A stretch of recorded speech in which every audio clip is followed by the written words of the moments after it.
اعتکاف کے لیے ضروری شرائط۔ اعتکاف ادا کرنے کے لیے سب سے پہلی شرط مسلمان ہونا ضروری ہے۔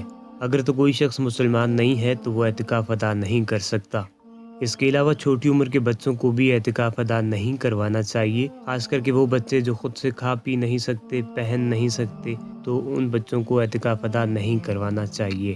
7 سال سے اوپر کے بچے اعتکاف ادا کر سکتے ہیں اور 9 سال سے اوپر کی بچیاں اعتکاف ادا کر سکتی ہیں۔ اعتکاف کے لیے دوسری شرط یہ ہے کہ انسان ذہنی طور پر بھی مضبوط ہو۔ ایسا نہ ہو کہ انسان اعتکاف کے دوران پاگلوں کی سی حرکتیں کرے اور اپنے اعتکاف کو اچھے سے ادا بھی نہ کر پائے، تو اس لیے انسان کا ذہنی طور پر مضبوط ہونا ضروری ہے۔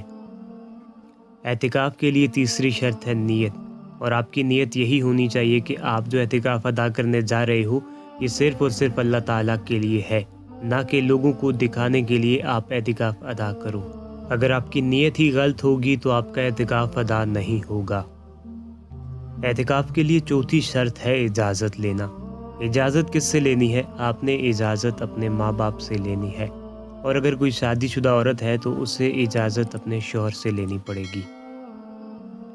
اعتکاف کے لیے پانچویں شرط ہے کہ اعتکاف کو مسجد میں ادا کرنا چاہیے، لیکن کچھ علماء اس بات پر ایگری کرتے ہیں کہ گھر میں بھی ادا کیا جا سکتا ہے، لیکن گھر میں اعتکاف صرف عورتیں ہی ادا کر سکتی ہیں۔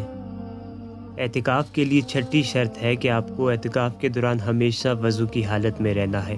اگر کسی بھی وجہ کے باعث آپ کا وضو ٹوٹ گیا ہے تو آپ کو فوری طور پر دوبارہ سے وضو کرنا پڑے گا اور اپنے اعتکاف کو جاری رکھنا ہوگا۔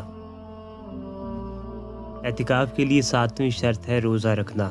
اعتکاف کے دوران آپ کے لیے روزہ رکھنا بھی ضروری ہے۔ آپ صلی اللہ علیہ وسلم ہمیشہ اعتکاف کے دوران روزہ رکھتے تھے، لیکن اگر کسی بیماری کے باعث آپ روزہ نہیں رکھ پا رہے تو پھر آپ کو الاؤ ہے کہ آپ اعتکاف ادا کر سکتے ہیں روزے کے بنا بھی۔